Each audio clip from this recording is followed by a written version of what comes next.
Halo, Sobat Ulu Bocoro. Kembali lagi, saya akan membahas sedikit tentang PSM Makassar. Di mana pelatih Coach Bernardo Tavares mengatakan pencapaian timnya sejauh ini tidak buruk-buruk amat. Dari 15 laga yang udah dilakoninya, PSM Makassar mampu mengumpulkan 24 poin. Dari 5 kemenangan, 9 hasil imbang, dan 1 kekalahan. Jadi, gimana menurut teman-teman semua? Apakah setuju dengan apa yang dikatakan oleh Coach Bernardo Tavares? Pencapaian PSM Makassar dari 15 pertandingan yang udah dilakoninya, ya tidak begitu buruk? Atau ada pendapat lain? Karena kalau menurut saya sepakat dengan apa yang dikatakan oleh Coach Bernardo Tavares. Apalagi kalau kita mau melihat atau flashback ke belakang lagi sebelum liga dimulai. Kita tahu sendiri, ada beberapa pemain-pemain penting PSM Makassar yang tidak melanjutkan lagi kerjasamanya bersama PSM Makassar. Sehingga Coach Bernardo Tavares harus mencari pemain-pemain baru untuk bermain bersama PSM Makassar mengarungi musim 2024-2025. Apalagi belum ada pengalaman sama sekali bermain di Liga 1. Ini pemain-pemain yang baru bermain bersama PSM Makassar dan baru merasakan atmosfer dari Liga 1. Seperti Nermi Haljaita. Ketika awal-awal datang sempat juga diragukan. Begitupun pemain-pemain yang lain termasuk Tito Okello, termasuk Daisuke Sakai, Victor Luis. Tapi melihat perjalanan para pemain-pemain ini bersama PSM Makassar di 15 pertandingan yang udah ia lakoni, ya tidak buruk-buruk amat. Karena mampu mendapatkan 24 poin, mampu bersaing di papan atas klasemen, mampu bersaing dengan tim-tim yang notabene memiliki pemain-pemain yang ya bisa dikatakan udah lama bersama. Tapi kalau kita lihat PSM Makassar, ya hampir separuh pemain-pemainnya ya pemain baru. Ditambah pemain-pemain yang lain yang bisa dikatakan pemain pengganti atau pemain cadangannya adalah pemain-pemain muda, pemain-pemain dari akademi, atau kalau merekrut pemain-pemain baru mungkin pemain-pemain yang dari Liga 2, Liga 3 seperti yang direkrut lagi baru-baru ini. PSM Makassar itu pemain yang dari Liga 3, teman-teman. Jadi ya saya tentunya sepakat dengan apa yang dikatakan oleh Coach Bernardo Tavares. Pencapaian PSM Makassar sejauh ini tidak buruk-buruk amat, meskipun ada beberapa tim juga, ada beberapa orang juga, ada beberapa supporter juga yang mungkin tidak suka dengan apa yang dilakukan oleh Coach Bernardo Tavares sejauh ini bersama PSM Makassar. Karena mungkin melihat taktik yang diperagakan oleh Coach Bernardo Tavares ya tidak sesuai dengan keinginannya. Ia ingin melihat PSM Makassar bermain dengan passing dari kaki ke kaki, bermain indah atau bagaimana.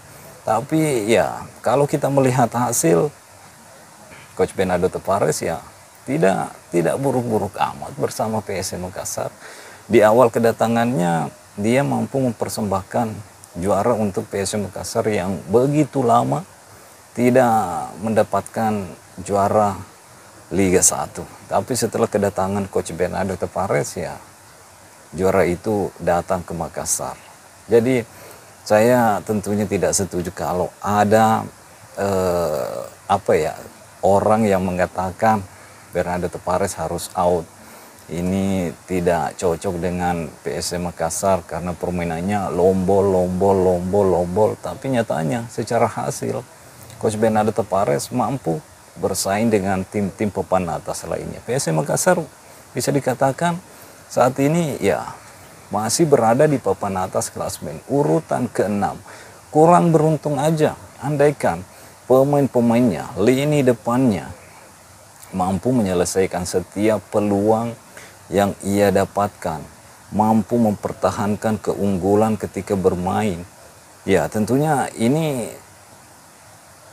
tidak akan berada di urutan ke-6, teman-teman. Mungkin akan berada di urutan kedua, ketiga, atau keempat secara poin, secara kedudukan klasmen. Tapi ya kita tahu sendiri permasalahannya PSM Makassar, lini serang PSM Makassar masih belum bisa memanfaatkan peluang yang ia dapatkan, masih belum bisa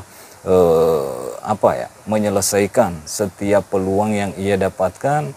Dan inilah ujian bagi Coach Bernardo Tavares dengan pemain-pemain baru yang ia datangkan, dengan pemain-pemain asing baru yang membantu dia untuk bertarung di Liga 1 musim ini, termasuk Adilson Silva yang udah beberapa musim bersama PSM Makassar yang mendapat kritikan tajam sejauh ini. Ya, kalau Adilson Silva ya tentunya wajar kalau mendapatkan kritikan tajam karena udah 2 musim bersama PSM Makassar tapi masih belum terlalu kelihatan kinerjanya di lini depan PSM Makassar.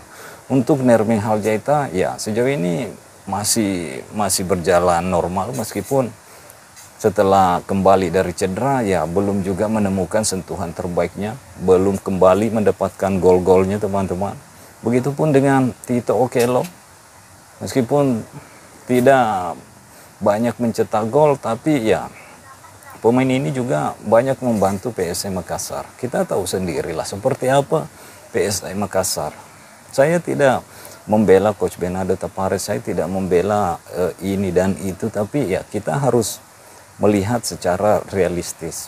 Kita harus melihat apa yang dibawa oleh Coach Bernardo Tavares.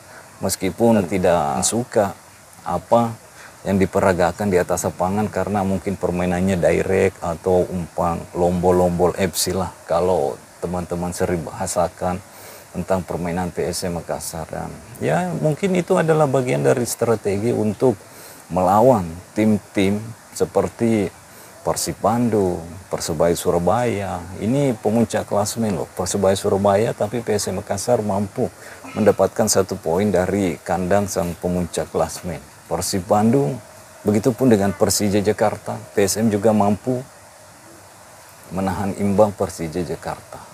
Borneo FC dengan ya kita lihatlah skuadnya bagaimana. Bali United yang memiliki poin sama dengan PSM Makassar saat ini 24 poin. Apa yang kurang dari Bali United?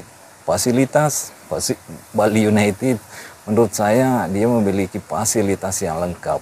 Training campnya bagus sekali. Lapangan latihannya wow, bagus sekali. Lapangannya apalagi. Sementara PSM Makassar berlatih di Stadion Kolegowa, bermain di Kalimantan. Ketika ada pemain intinya yang cedera atau ditarik, yang masuk adalah pemain-pemain muda yang minim pengalaman. Tentunya masih membutuhkan jam terbang lebih untuk lebih terasa lagi bersaing di Liga 1.